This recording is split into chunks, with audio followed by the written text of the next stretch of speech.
From training with freedivers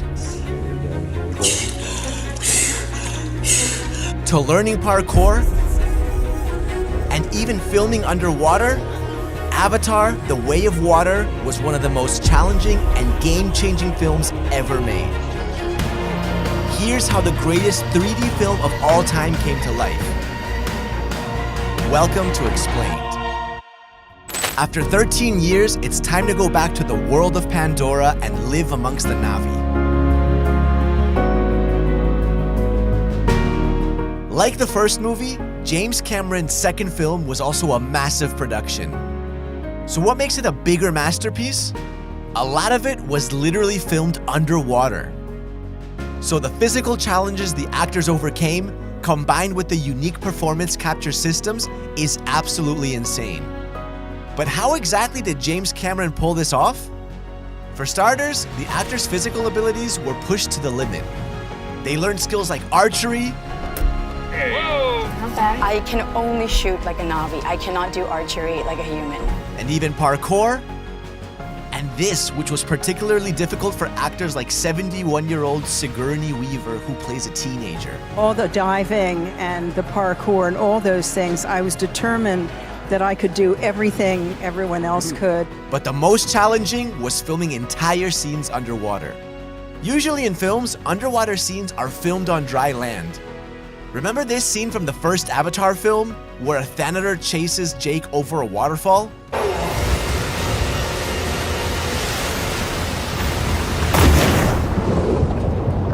You can see the stuntman landing in the water and then mimicking the motion of being swept away by the current. Then, he swims underwater and up to the surface and is pushed towards an object.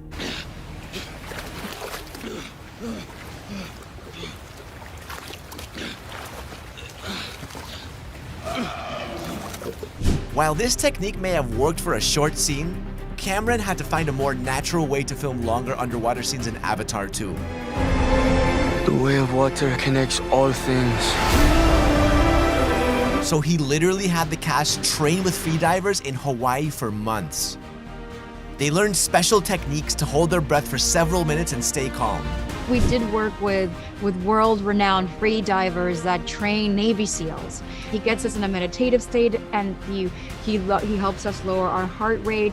He helps us learn how to, through breathing techniques, like put a lot more oxygen into our bloodstream and eliminate a lot more, carbon dioxide, so that we can sustain our breath. But the natural urge to breathe can be strong.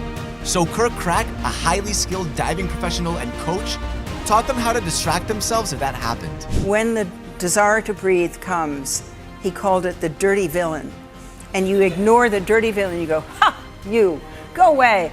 And then you try to do all these mind games, like I used to paint myself blue, pretend, and then I'd sing Speed Bunny Boat like a, bird on the wing, and anything you can do to keep from thinking about, I really want to breathe. In fact, some of the actors set records on set, with Sigourney Weaver doing a breath hold for 6.5 minutes and Kate Winslet holding her breath for 7 minutes and 15 seconds. Here we go.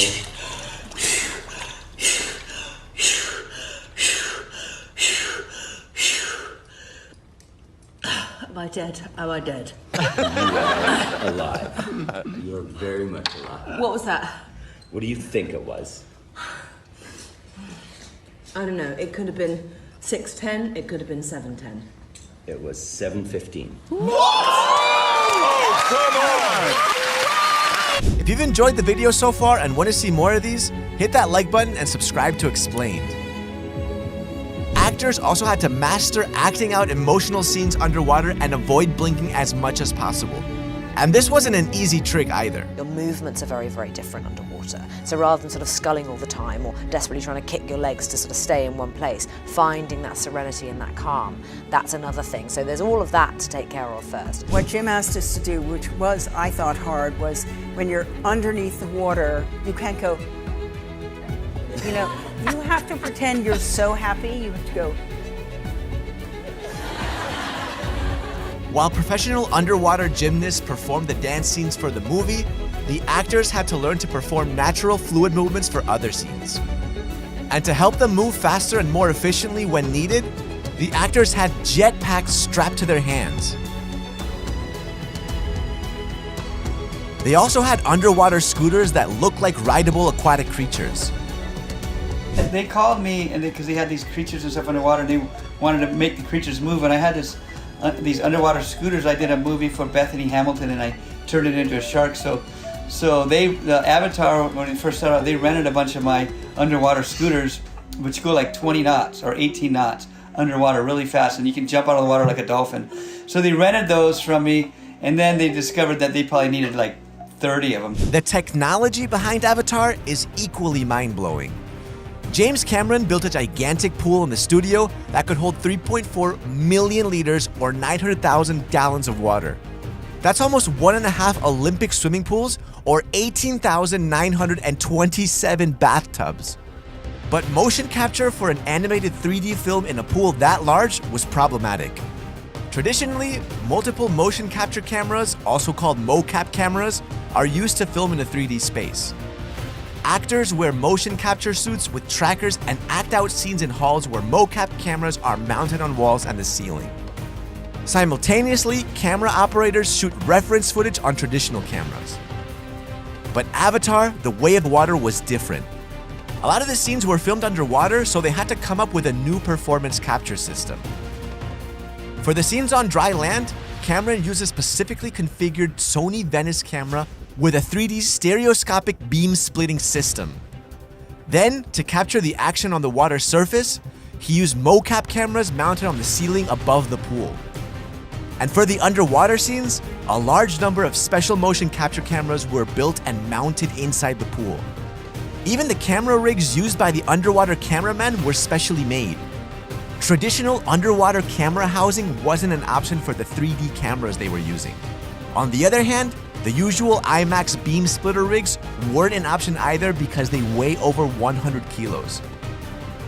So Cameron got in touch with Powell Actil, who created the Deep X 3D.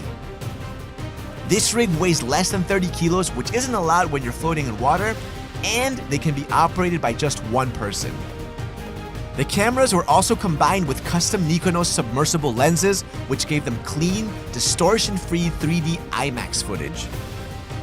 Besides this, the actors wore head-mounted cameras as well and had waterproof markings on their face to record expressions for animations. But there was one last issue. The cameras were having a hard time focusing on the white motion trackers on the actors' suits, so they filled the surface of the pool with thousands of white opaque balls. This helped cut the light reflections in the water without obstructing the actors from reaching the surface whenever they wanted. Avatar: The Way of Water was finally brought to life by VFX house Weta Digital. And one thing's for certain, this film will not only break records once again, it will also transform the future of underwater filming and motion capture. Are there any amazing facts you know about the new Avatar film? Tell us about it in the comments, and don't forget to subscribe to Explained.